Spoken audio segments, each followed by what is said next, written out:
এরকমের অনেকের সাথে যখন আলাপ আলোচনা করা হয় জিন ভূত নিয়ে, অনেকে এটাকে বিশ্বাস করে না জিন ভূত কি এখন আছে। তো এই জন্য আমি এখন শেয়ার করব যে ইতিমধ্যে আজ থেকে 15 দিনের ভিতরে জিনদের সাথে, অর্থাৎ যাদের সাথে জিন আসছে, তো ওই সব জিনের সাথে আমার সাথে যে কথোপকথন হচ্ছে সেই সম্পর্কে আমি কথা বলবো। শুধুমাত্র আচ্ছা। বলবো, সেখানে ভয়ঙ্কর কিছু নেই, কিন্তু মানুষ বলে যে জিন ভূত বলতে এখন কিছু নেই। জিন অবশ্যই আছে। জিন এবং মানুষ তো আল্লাহর সৃষ্টি, ওরা তো থাকবে যুগে যুগে কালে কালে।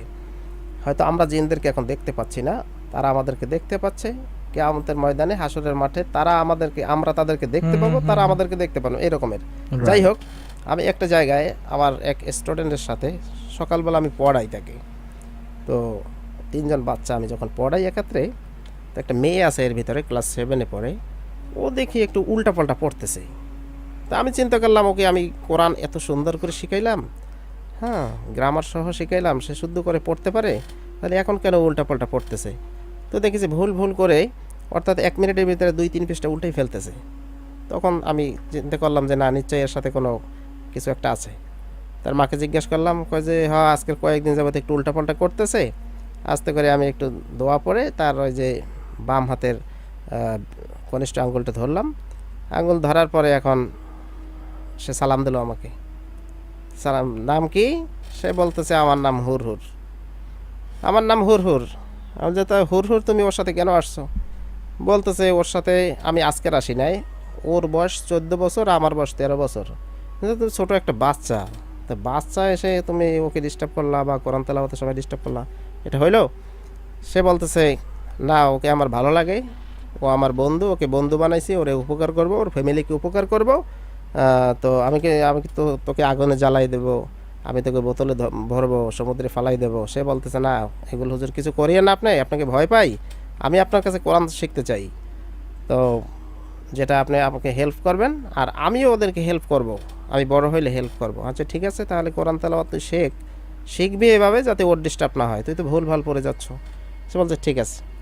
যাই হোক, পরের দিন আবার আসছে, পড়াইতে যখন বসছি আবার চলে আসছে, এসে আবার সেই একই ডিস্টার্ব শুরু করছে।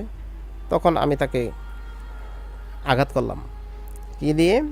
ওই যে কোরআন শরীফ রাখে রেল, ওই রেল দিয়ে 2টি আঘাত করলাম। আঘাত করার পরে সাথে সাথে ও চলে গেছে।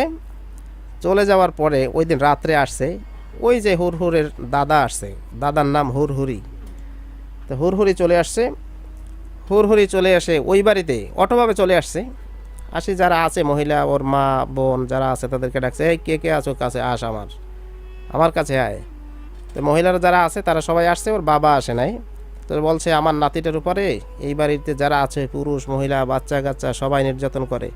হুজুর আজকের সর্বশেষ 2টা বাড়ি দিল আমার নাতিটাকে, তোরা এত জ্বালাতন কেয়ার করিস? হ্যাঁ। তো ওর ওই যে মেয়েটা যার সাথে আসছে জিন, হুরহুর যার সাথে আসছে, ওর মেয়ের বাবাকেও ডাকছিল। মেয়ের বাবা পাত্তা দেয় নাই, বলছে ঠিক আছে, তুই যখন আমার কথা শুনিস নি, তোর অবস্থা আজকের আমি 12টা বাজাই ছাড়বো। তো ঠিকই ওই রাত্রে যখন খানা খাইলো, খানা খাওয়ার পরে এমন জ্বর আসছে, প্রচণ্ড বেগে জ্বর আসছে, গা ব্যথা শুরু হয়েছে, সে অফিসে যেতে পারে নাই। আমি যখন পরে সকালে আবার গেলাম, বলছে হুজুর এই অবস্থা, আপনি একটু দেখেন। পরে আমি আবার কি করলাম, ওই মেয়ের মায়ের সাথে যেটা আছে তাকে ডাকলাম। তার মায়ের সাথে একটা আছে, সেটা হলো 33 বছর যাবত, আচ্ছা। পুরাতন।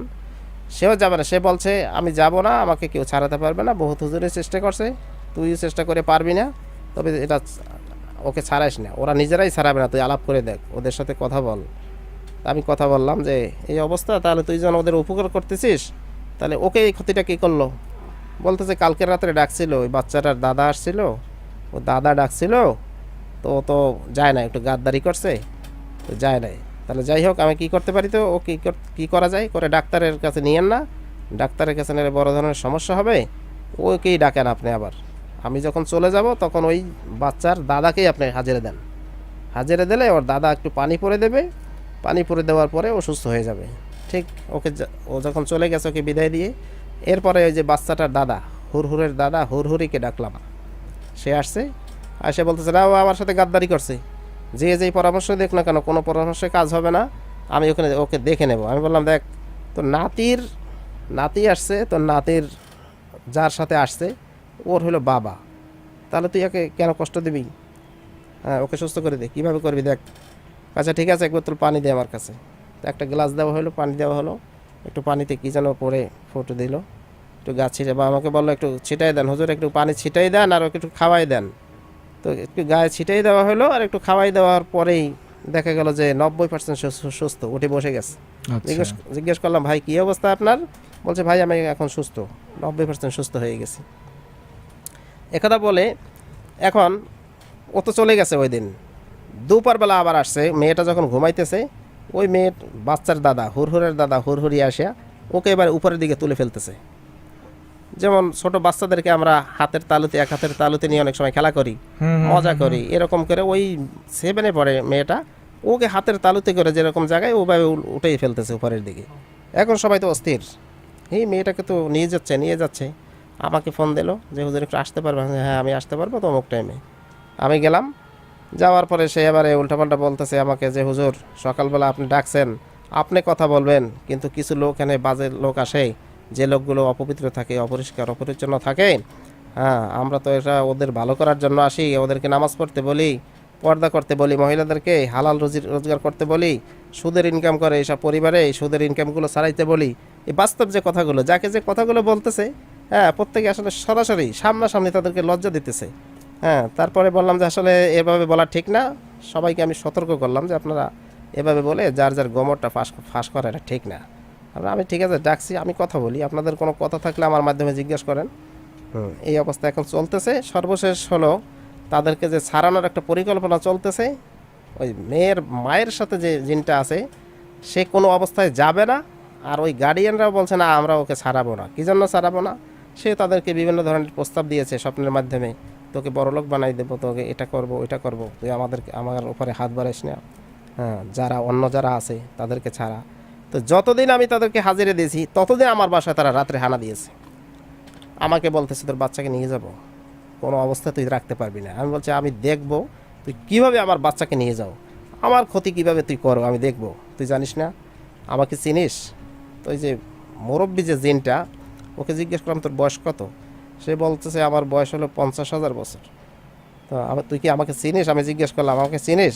হ্যাঁ তুই তো এর আগে নোয়াখালী ছিলি, আমাদের যে বংশধর তাদেরকে বহুত ডিস্টার্ব তুই করছো, তবে আমাদের ডিস্টার্ব তুই করিস না, তোর কিন্তু ভালো হবে না। আমি যে আগে যেহেতু করেছি এখনও করব, তোর তো বয়স অনেক হয়ে গেছে, তোর গায়ে এখন শক্তি নাই, তুই কিছু করতে পারবি না। হ্যাঁ এই অবস্থা এখন চলতেছে বর্তমানে আমার সাথে। এই ভাই ছিল আমার লাস্ট গল্প।